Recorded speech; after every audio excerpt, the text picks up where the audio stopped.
Hello everyone, welcome to my channel. In this video, I'll show you how to highlight text like this. So let's start. For example, I'm adding a text. Uh, let's say this as highlighted text.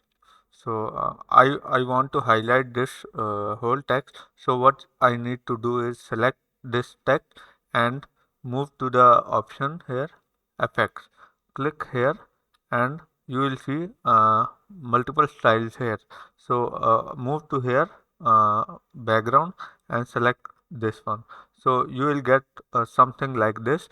For if you want to set this highlighted text, so what you need to do is set the roundness of this text, and you can also set the spread of this text, and also you can select the transparency of this text.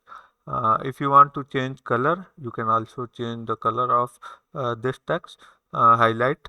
So this is how you can highlight your text in Canva. I hope you like this video. If you like this video, please subscribe to my channel. Thank you.